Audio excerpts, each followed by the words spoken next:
what Jeremiah was telling the people, it was perceived as, I guess, as you can call it, a threat, and the people didn't want to hear what he had to say.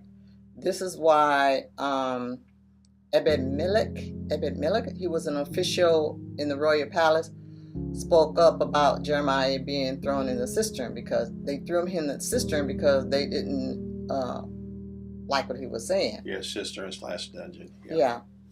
So he called out what they were doing as evil, because they really didn't have an excuse for throwing him in the dungeon in the first place. Just because they didn't like what he was saying, there's no real excuse for putting him there. So basically, as we said, Jeremiah was calling them out for what they had done to, Ebed Melech had called them out, the people out, for what they had done to Jeremiah. Yeah. I had to think about what I was saying to Jeremiah. Okay. Yeah, because you use the other word, criticism and everything. But it makes more sense to me if I just say Jeremiah was just delivering a message that God told him, to go in and explain to them. Mm-hmm. So they just didn't like what he was saying. Yeah, that's what basically I was saying, that they didn't like what he was saying. But it wasn't, he wasn't criticizing them, because then Okay, I see what you're saying. Yeah. It's not really a criticism. They just didn't like what he was saying. Yeah, he didn't like what he was saying. Just like today, people are not like, they don't like what other people say, and they criticize them, or whatever the word you want to call to describe what the person is saying, that they don't like what they're saying. But so back to Jeremiah being thrown in the cistern or dungeon.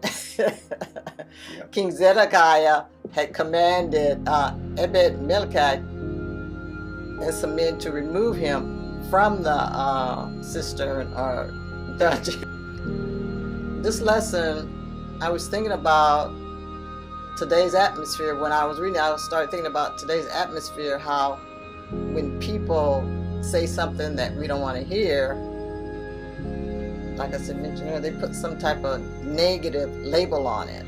Okay?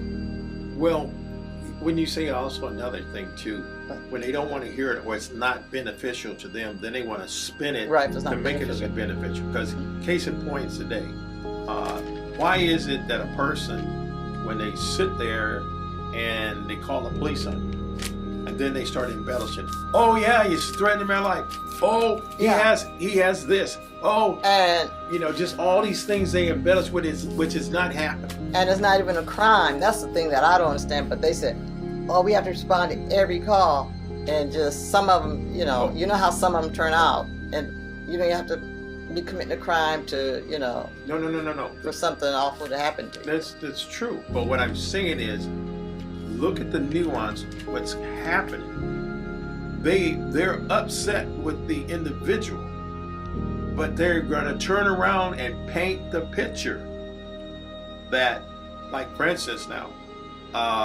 he has a gun. He doesn't have a gun. Why? But they'll use the word, I think he has a gun.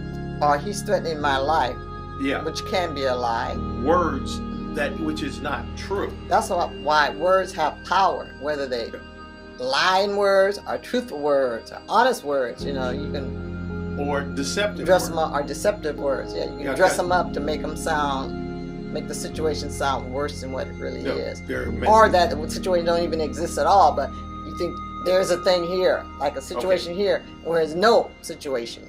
And that he was tossed in unjustly because they didn't want to hear the message that God was delivering to them, because if you go back up, like I said, going up to 34, they wanted to keep their fellow countrymen in slavery because of the economic situation at that time, and the Babylonians were strategically attacking that city, and they didn't have to go and attack them, they just starve them out, and all these things that are going on. So you have to read it to get the full gist of it, but we just highlighted things that like I said, we as Christians, we think every time we turn our life over to God, everything is going to run perfect. So and it does run perfect, but except for there's some bumps in the road, just like Jeremiah. Definitely bumps in the road. Always bumps in the road.